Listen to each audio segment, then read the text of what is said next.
Alright, what's up, guys? This is Definition. A couple of people asked if I would do an audio tutorial to go along with the Speed Rapping 101 that I posted on the GA boards.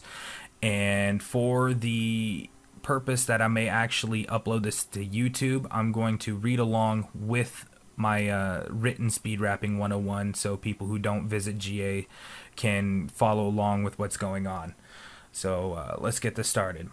Now, I thought I'd share a little of my knowledge of bar structures and how to stay within them when wanting to speed rap. I found myself constantly wondering about the boundaries in which people need to stay in order to pull off a faster cadence of rap that sounds fitting within a beat, and this is what I came up with. When I think of a bar structure, I think of a ruler or a yardstick, and the breakdown here is this. Rap beats are basically always 4/4 time, 4 beats to a measure. So assuming this, let's take a look at your imaginary ruler. The inch markings are going to be your kicks and snares that signify the start of each bar. Now the audio I'm going to play for this is going to be 95 BPM. That's a decent speed for a rap beat, and I'm going to throw that in here. These are going to be your kicks and snares, and this is what these are going to sound like.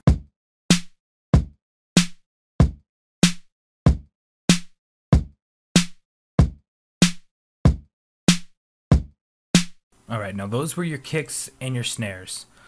And like I said, they're going to signify the start of each bar. Now, let's move on to the centimeter markings, and those are going to be your hi-hats. Think of it as a metronome that's keeping tempo, and it's going to hit at every kick and every snare, plus once in between. And when you have that together, it's going to sound a lot like this.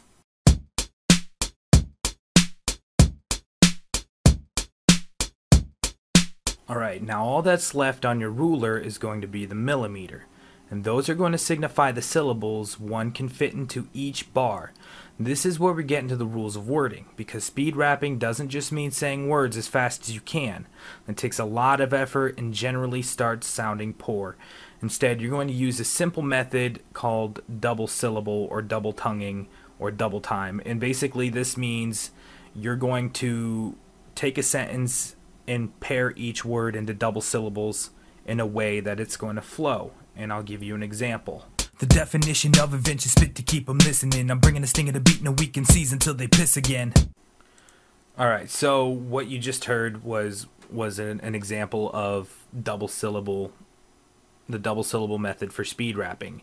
And in the second bar, just the first half of the second bar of the 2 bars, I say, I'm bringing a stinging and beating them weak and season till they piss again. What I did was I paired up each syllable into couples. I'm bringing the sting and then beating them weak and season till they piss again. It's not pairing the words, it's pairing the syllables. So when you say it, it's going to sound, I'm bringing the sting and them beating them weak MCs until they piss again. Now, when using this method, not every word is going to mesh so well, and an easy way to ensure this is making sure your words alternate between ending and starting with consonants and vowels. Ending and starting words with consonants means watching tongue placement of that letter, whether your tongue is pressed to the roof of your mouth or the back of your teeth. Which basically I'm saying, if you end a word where your tongue is going to be at the roof of your mouth, it's easier to start a word where your tongue is already at the roof of your mouth rather than moving your tongue, because believe it or not, that little bit of distance between your teeth and the roof of your mouth for starting a word is a big gap when you're trying to speed rap. You don't have that kind of time to need to move your tongue a lot of times, so it's just easier to conveniently already have your tongue where you need it to be to start a word. And this rule can be bent, of course, by mispronouncing words, like instead of saying them, you can say M. Cutting off the TH means cutting out a consonant if you're ending in a vowel. So in this case, beating them would be would not mesh as well as saying beating M, because your tongue isn't at the back of your teeth for the G or the T or the E, the G or the E, when you cut off that TH. So beating M and then beating them. And you can hear the consonant and vowel interchanging when I spit that verse. Bringing the sting in them, beating them weak MCs until they piss again. And you can say that as fast as you want. I'm bringing the sting in the beating them weak MCs until they piss again. because it's alternating. It's you got a lot of room to move with words when you're alternating between consonants and vowels. So basically just practice this. Start out with simple lines. You don't have to do anything real complicated or intricate. It's easier just to start out with simple lines. Practice alternating between consonants and vowels.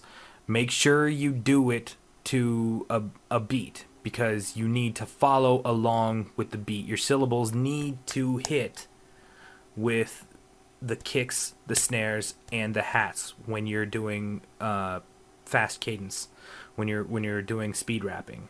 It's crucial. Otherwise, it's gonna sound awkward and it's gonna sound weird, and it's not gonna sound good, basically.